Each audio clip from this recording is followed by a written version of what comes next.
কলকাতা থেকে যাত্রা শুরু আজ বিশ্বের সেরা ব্যাংকের তালিকায়।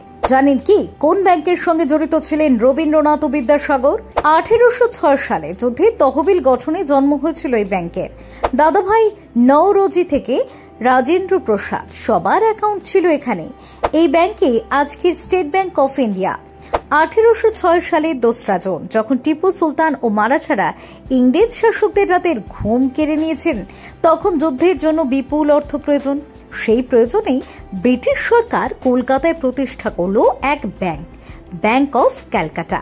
পরবর্তীতে 1809 সালে 2রা জানুয়ারি এর নাম বদলে রাখা হয় ব্যাংক অফ বেঙ্গল। এই ব্যাংক শুধু অর্থনৈতিক স্থায়িত্বের প্রতীকী নয়, এর সঙ্গে জড়িয়ে রয়েছে ইতিহাসের বহু কিংবদন্তির নাম। দাদাভাই নওরোজি, জগদীশচন্দ্র বসু, ডক্টর রাজেন্দ্র প্রসাদ, রবীন্দ্রনাথ ঠাকুর থেকে ঈশ্বরচন্দ্র বিদ্যাসাগর, প্রত্যেকেরই একসময় ছিল এই ব্যাংকে অ্যাকাউন্ট। 19বিংশ শতকে ব্যাংক অফ বেঙ্গল ধীরে ধীরে দেশের বিভিন্ন অঞ্চলে শাখা খুলতে শুরু করে।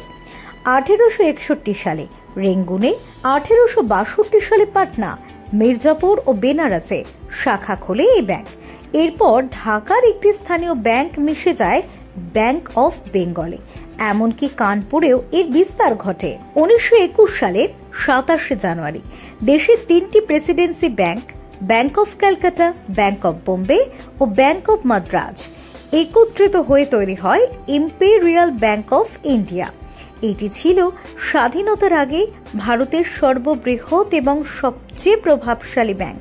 পরবর্তীতে 1955 সালে ভারত সরকার রিজার্ভ ব্যাংকের মাধ্যমে এই ইম্পেরিয়াল ব্যাংকের নিয়ন্ত্রণ নেয় এবং তার নতুন নামকরণ করে স্টেট ব্যাংক অফ ইন্ডিয়া। এই ব্যাংকই আজ ভারতের সবচেয়ে বড় পাবলিক সেক্টর ব্যাংক এবং কর্মীর সংখ্যায় বিশ্বের অন্যতম বৃহৎ আর্থিক প্রতিষ্ঠান। এসবিআই এখন শুধু ভারতের গর্ব নয়, এটি বিশ্বের টপ 50 ব্যাংকসের তালিকায় জায়গা করে নিয়েছে। লক্ষ লক্ষ মানুষের আস্থা ও নির্ভরতার প্রতীক হয়ে উঠেছে এই সংস্থা। 200 বছর আগের সেই যুদ্ধকালীন ব্যাংক আজ বিশ্ববাজারে নিজের শক্ত অবস্থান তৈরি করে নিয়েছে। কলকাতার মাটি থেকে শুরু করে আজ আন্তর্জাতিক অর্থনীতির মঞ্চে যে ব্যাংকের দাপট, সেই গল্প যেন ইতিহাস আর উন্নয়নের এক মহাকাব্য। Bureau report, doctor time.